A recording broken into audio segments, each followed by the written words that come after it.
معتمرین عمرہ کرنے والے ہمارے بھائیوں بہنوں، اللہ تعالیٰ کا شکر ہے کہ ہم آج ایک عظیم مسجد، ایک عظیم علاقہ، ایک عظیم نشانی اور عظیم شاعر مسجد عائشہ کی طرف جا رہے ہیں۔ مدینہ طیبہ سے آتے ہوئے مکہ مکرمہ کا وہ میقات ہے۔ مسجد عائشہ ایک میقات ہے جہاں سے عمرے کا احرام باندھا جاتا ہے، اور سب سے قریب ترین میقات مکہ مکرمہ میں یہی مسجد عائشہ ہے۔ مکہ مکرمہ کی چاروں طرف میقات ہیں، لیکن مسجد عائشہ والا میقات بہت کم اور مختصر ہے۔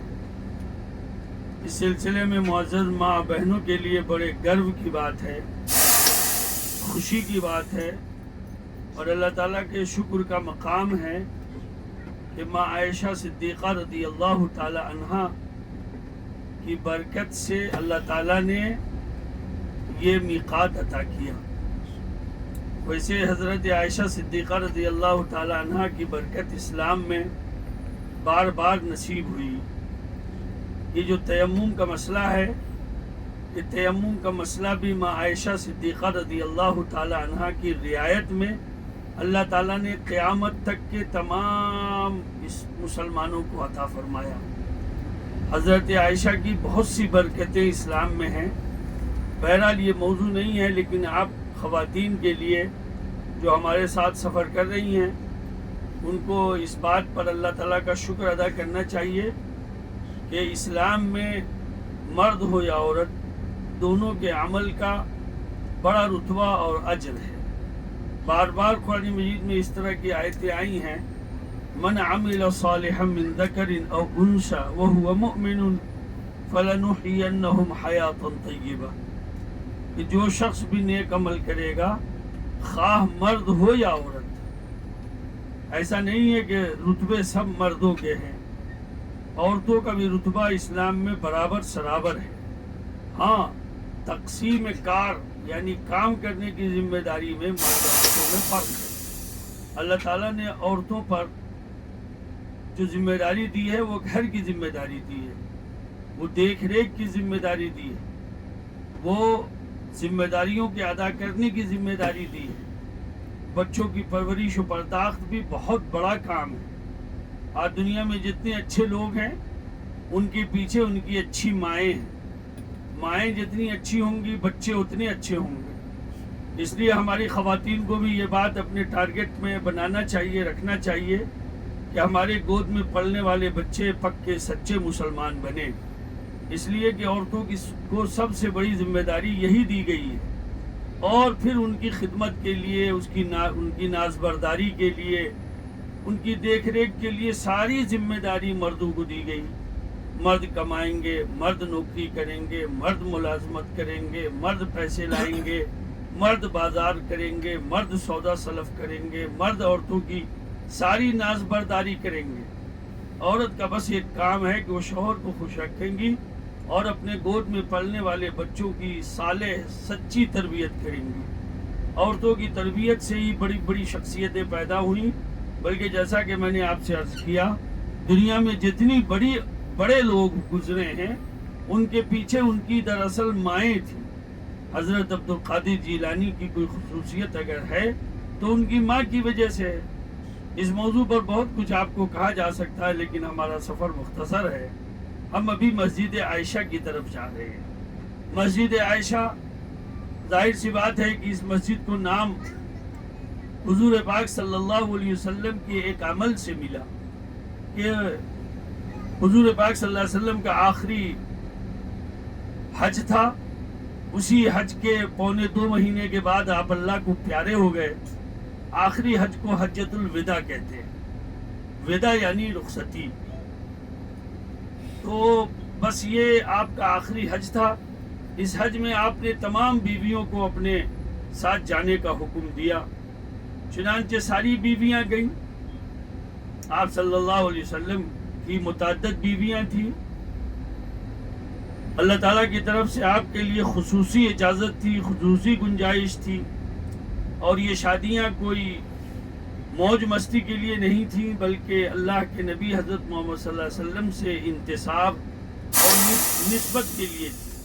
چنانچہ بعض ہماری مائیں ایسی بھی تھیں کہ جن کی عمر بہت زیادہ ہو گئی تھی، لیکن صرف انہیں ازواج مطہرات یعنی حضور صلی اللہ علیہ وسلم کی بیوی ہونے کا شرف حاصل ہو، اور انہوں نے اسلام میں بڑی قربانی دی، ان کے شوہروں نے شہادت دی، اس لیے انہیں حضور صلی اللہ علیہ وسلم کی بیویوں میں شامل ہونے کا موقع ملا، جیسے حضرت ام سلمہ رضی اللہ تعالیٰ عنہ اور اس طرح کی بہت سی خواتین۔ کماری بیوی آپ کی تو صرف ایک حضرت عائشہ تھی رضی اللہ عنہ۔ بہرحال حضرت عائشہ بھی حج میں ساتھ تھی، لیکن جب حضور پاک صلی اللہ علیہ وسلم کا قافلہ منا پہنچا تو ماں عائشہ صدیقہ رضی اللہ تعالی عنہ کو ماہواری آ گئی، اور جس سے ظاہر سی بات ہے کہ وہ اس حالت میں آ گئی کہ اب وہ نماز نہیں پڑھ سکتی تھی، اب وہ قرآن کی تلاوت نہیں کر سکتی تھی، اب وہ کوئی ایسی عبادت نہیں کر سکتی تھی جن کے لیے وضو ضروری ہے۔ شروع کا زمانہ تھا، ابتدائی زمانہ تھا، باتیں سب ابھی کھل کر سامنے نہیں آئی تھی۔ تو ماں عائشہ صدیقہ رضی اللہ تعالی عنہا کو جیسے ہی ماہواری آئی تو وہ ایک کونے میں بیٹھ گئی اور رونے لگی۔ ظاہر سی بات ہے کہ حضور صلی اللہ علیہ وسلم کا عمرہ تھا، حج تھا، اور بیویوں کو اپنے شوہروں کے ساتھ عمرہ کرنے کا ایک بڑا ارمان اور تمنا ہوتا ہے۔ اسی ارمان و تمنا سے ساری بیویاں آئی تھیں، لیکن یہ عذر صرف حضرت عائشہ کو ہی پیش آ گئی۔ حضرت عائشہ اس عذر سے رونے لگی۔ ویسے بھی جب ماہواری آتی ہے تو عورتوں کی طبیعت نچڑ جاتی ہے، وہ پریشان ہو جاتی ہے، ان کی طبیعت میں بن بن ہونے لگتی ہے، بدن میں ان کے درد ہونے لگتا ہے، وہ پریشان ہو جاتی ہیں۔ یہی سب کچھ حضرت عائشہ کے ساتھ ہوا۔ وہ کہنے لگی بھائی میں کیسے حج کر پاؤں گی، میں کیسے مجاہدہ کر سکوں گی، حج میں چونکہ بڑا مجاہدہ ہوتا ہے۔ تو ایک کونے میں بیٹھ کے رونے لگی۔ وہ سمجھتی تھی کہ شاید اب میں چھانٹ دی جاؤں گی، میں الگ کر دی جاؤں گی، لیکن عائشہ کی شخصیت ایسی شخصیت تھی جس پر آسمان مہربان تھا۔ اللہ تعالیٰ کی خصوصی فضل حضرت عائشہ پہ تھی، اور اللہ تعالیٰ کی بڑی رحمتیں ان پر تھی۔ بہرحال حضور پاک صلی اللہ علیہ وسلم کو کسی بیوی نے بتایا کہ عائشہ کے ساتھ ایسا ہو گیا ہے، اور عائشہ بیٹھی رو رہی ہیں۔ حضور پاک صلی اللہ علیہ وسلم نے مسکان فرمایا اور حضرت عائشہ کے پاس آ گئے اور فرمایا کیا بات ہے؟ کہنے لگے جو عارضہ پیش آیا تھا انہوں نے بتایا۔ حضور نے کہا کہ بھائی اس میں کوئی حرج نہیں ہے، اس میں کوئی دقت نہیں ہے، تم نے احرام حج کا باندھا ہے، تمہارا حج ہو جائے گا، حج میں کوئی دقت پیش نہیں آئے گی، تم منا میں بھی شیطانوں کی کنکری کرو گی، تم مزدلفہ میں بھی رات کا قیام کر کے کنکریاں چنو گی، تم عرفات میں بھی شریک ہوگی، اور میرے حج میں تمہارا پورا حصہ اور تمہارا پورا عمل موجود رہے گا۔ بس صرف ایک کام کرنا ہے کہ تمہیں اس حالت میں مسجد کعبہ میں داخل نہیں ہونا ہے۔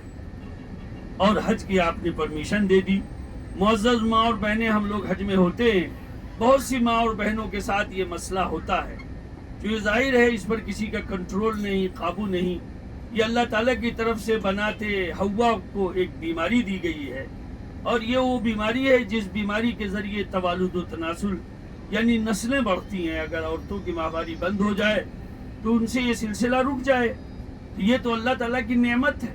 حدیث شریف میں حیض کو اللہ کی نعمت قرار دیا گیا ہے۔ یہ کوئی بدقسمتی یا بد نصیبی نہیں ہے، یہ عورتوں کی کوئی برائی یا خرابی نہیں ہے، یہ تو ان کے شرف کی بات ہے کہ اللہ تعالیٰ نے انہیں کارخانہ انسان بنایا ہے، انہی کے بطن میں، پیٹ میں بچے پرورش پاتے ہیں۔ یہ اللہ تعالیٰ کی طرف سے اللہ تعالیٰ کی بندیوں کو پر ایک خدا کی نعمت ہے۔ ہم سب اسی راستے سے دنیا میں آئے ہیں۔ اللہ سے دعا کر لیجئے اپنی اپنی ماؤں کے لیے کہ اللہ تعالیٰ ہماری ماؤں کو جزا خیر عطا فرمائے، کہ جنہوں نے ہمیں 9 مہینہ پیٹ میں رکھا، 2 مہینے ہمارے پخانہ پیشاب صاف کیے، اور ہمیں اپنی شفقت و مہربانی سے نوازا، اپنے خون کو پلایا، دودھ پلایا، بڑا کیا۔ آج ہم اس مقام پہ پہنچے ہوئے ہیں تو یہ ہماری ماؤں کا بڑا رتبہ ہے۔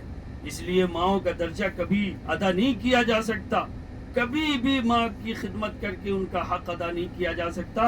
معزز حجاج بیت اللہ، عمرہ کرنے والے میرے تمام بھائیوں بہنوں، اپنی ماؤں کی قدر کرو اور اپنی ماؤں کو بہت بہت خراج عقیدت پیش کرو، ان کی ناز برداری کرو، ان کے نخرے اٹھاؤ، ان کو راحت پہنچاؤ، ان کو تکلیف سے